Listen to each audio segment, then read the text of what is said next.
আচ্ছা, তুই এখানে কান পেতে কি শুনতেছিস বলতো, কিছু শোনা যায়? মনের শান্তি যদি পাই কিছু শুনতে।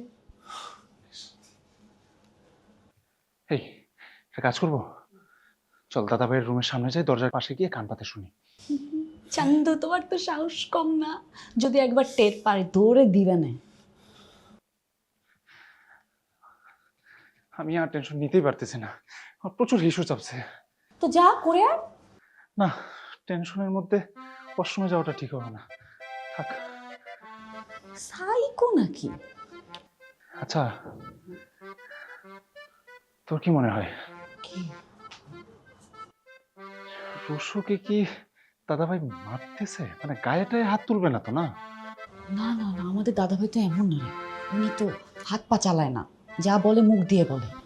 হ্যাঁ, তাও ঠিক, তাও ঠিক। কি করি, কি হয়েছে বলতো? কোনো আন্দাজ করতে পারতেছিস?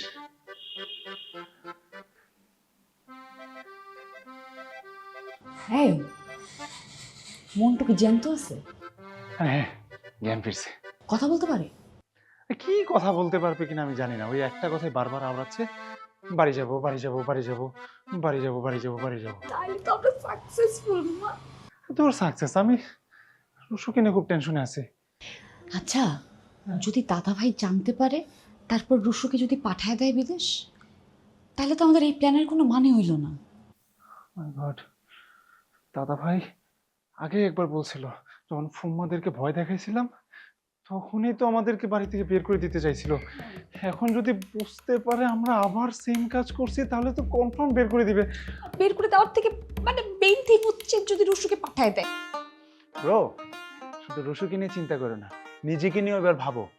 রুশুকে যদি বের করে দেয় তুমিও নিস্তার পাবা না, তুমিও মেস খোঁজা শুরু করো। তোমাকে মেস কিসের? তোমার তো মেসে গিয়ে কোনো নিস্তার নাই।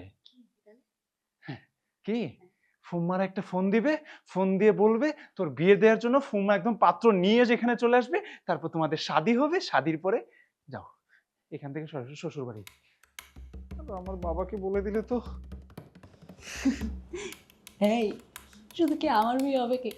তোরে তো কাতার পাঠাই দিবে, তারপর সারা জীবন কামলা খাটতে হবে। এই যে সুন্দর লাল টুকটুকে চেহারাটা কালো হয়ে যাবে, তখন কিভাবে প্রেম করবি?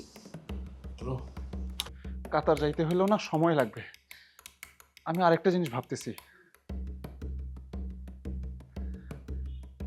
রুশো বের হয়ে আসার পরে আমাদেরকে তো ডাকবে মনে হচ্ছে। সবার আগে কাকে ডাকবে? আমাকে? আমি না একটা কাজ করি, আমি না দুই একটা কাপড় নিয়ে আমার একটা ফ্রেন্ডের মেসে চলে যাই, বুঝলি?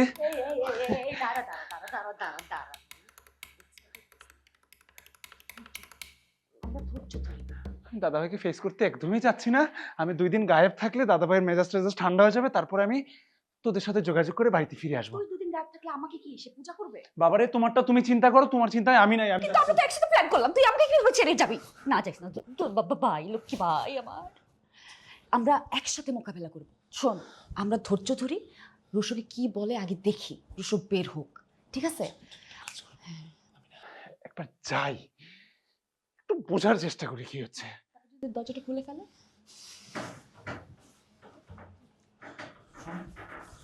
তুই বস না, পাশাপাশি বস।